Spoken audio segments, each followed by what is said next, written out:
I primarily use a Dualshock 4 when playing PC games. More notably with Grand Blue Fantasy vs. Rising, it is my primary controller. In like comparison with the DualSense controller, I prefer it ergonomically and just like form factor wise, I guess. Just overall, it's just kind of the controller that I use. That being said, I was looking in sprucing this thing up a bit because I mean this kind of came about from like one random Amazon session. You know, sometimes I go on Amazon, I look and see some stuff. Sometimes I look up some controller stuff, and I noticed that this company called Extremerate, they make this clicky tactile switch membrane for the DualShock 4.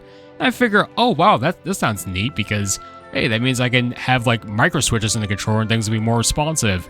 So yeah, that obviously piqued my interest, but you know, then I kind of dug into the rabbit hole a bit deeper and just found that they make a whole bunch of other things for controllers, and yeah, I might have gone crazy. So here we have like an entire haul for the DualShock 4.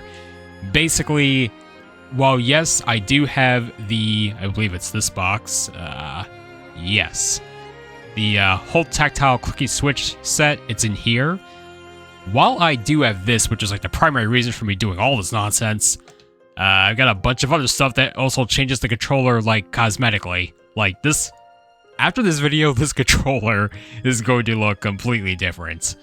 You know, it's been a while since I've done something like this. Like, I remember the arcade stick thing. I was putting the aluminum panel into the Soul Calibur 6 stick. That was, those were times.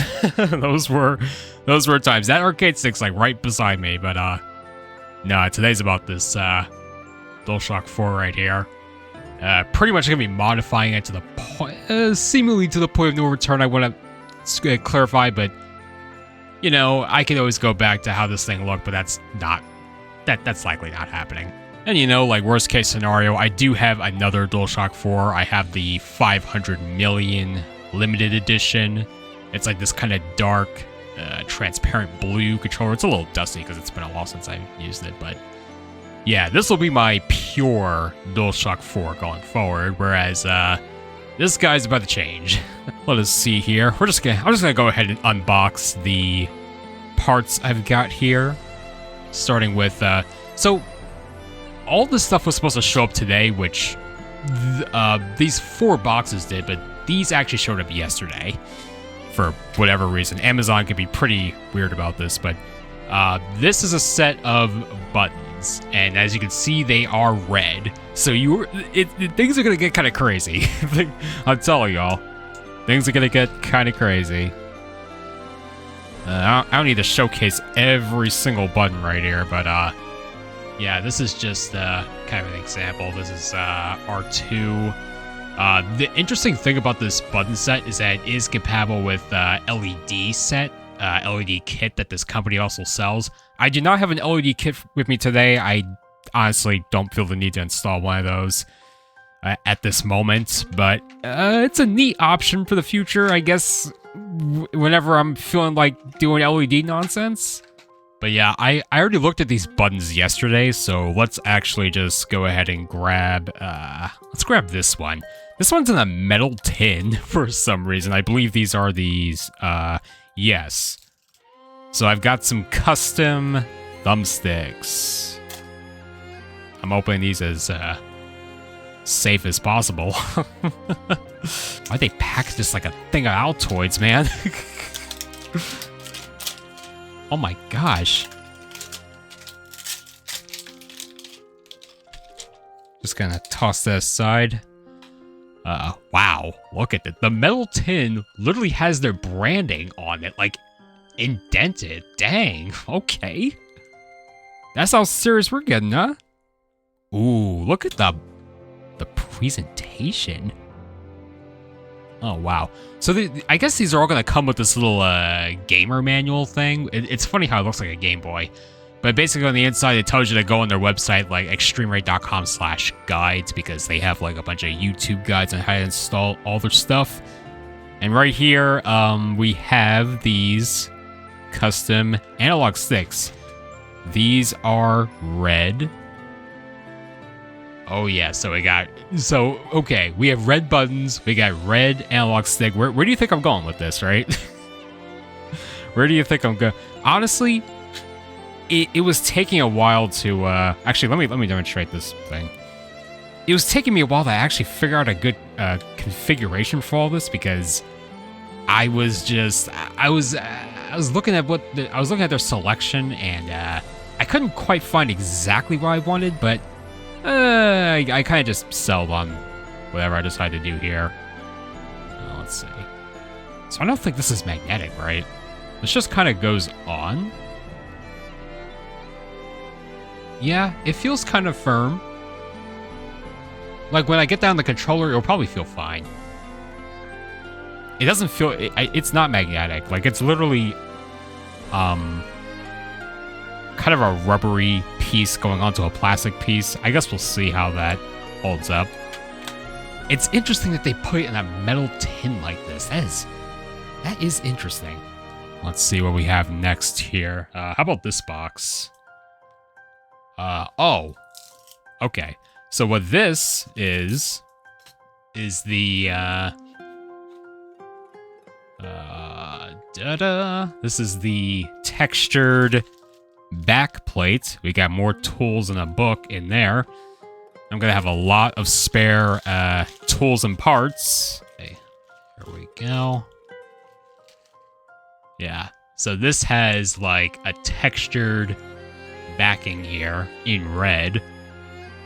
Yeah, that does feel, it does feel kind of grippy. I like it. Because, like, even, like, the funny thing is, like, the back of the DualShock 4, it has this, like, textured grip, but it's still slippery feeling. So, that back shell is going to be real nice for the sweaty sessions. I guess while we're on the subject of shells, let's go ahead and open this guy up. Now, you'd assume, okay, so red buttons, red control sticks, red grippy back. Surely this is like an all-red build, right? Well, not exactly. Because this front plate right here...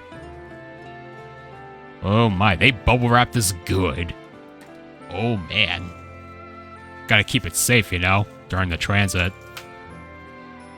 Here we go. I got this in bubble wrap and then in another bag. Oh shoot. Oh, but the bag's a little open, but that's okay. Oh man. So I mean, you're only seeing the back here, it looks all black, but we're about to see this thing together. Ooh, look at that. This is like a neon, what was this called again? It's just called neon frame. This is like a sort of neon blue and red kind of thing going on here. It almost looks kind of green in real life, but I did like how this looked. The pattern I wanted to get initially was like mostly black flame, mostly a black shell, but with blue flames on the sides, because I figured that perfectly represents like Granblue Rising.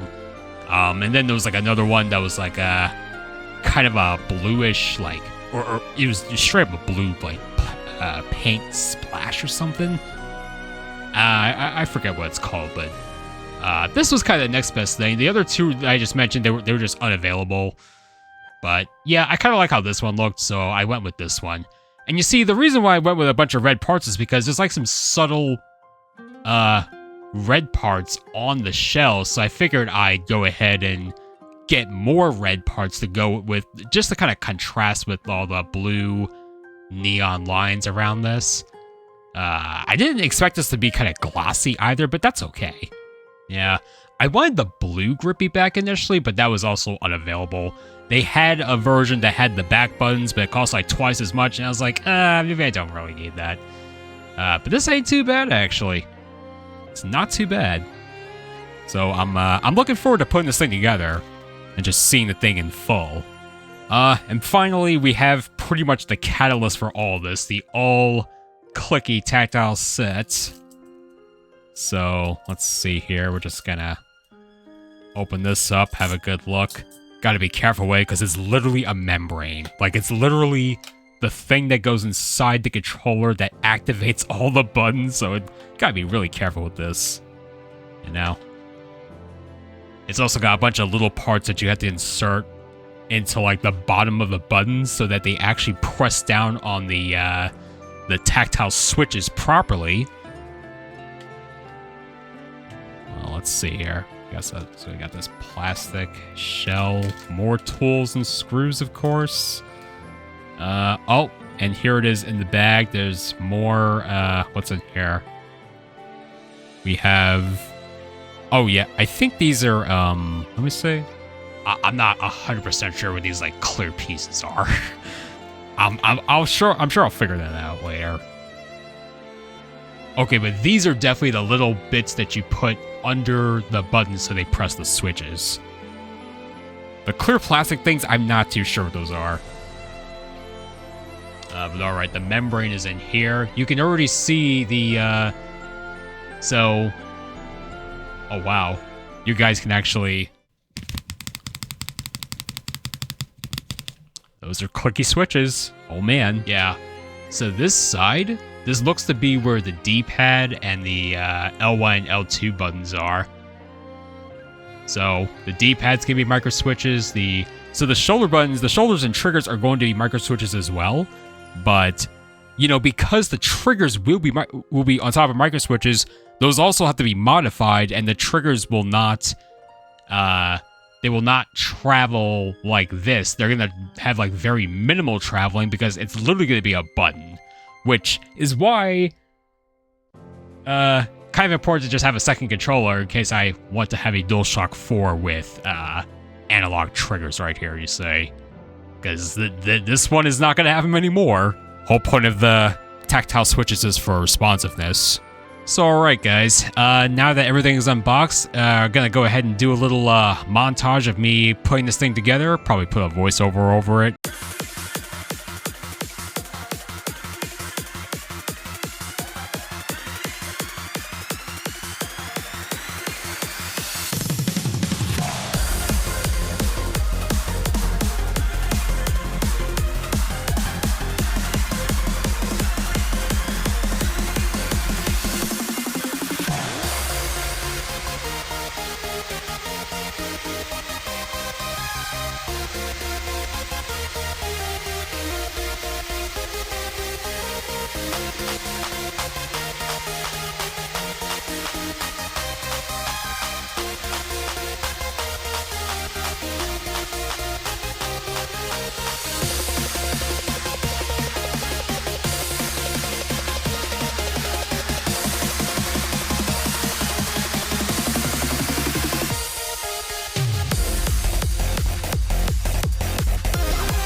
Alright guys, so after I assembled the controller, I went ahead and hopped on the controller tester on Google Chrome, and I just started testing my buttons.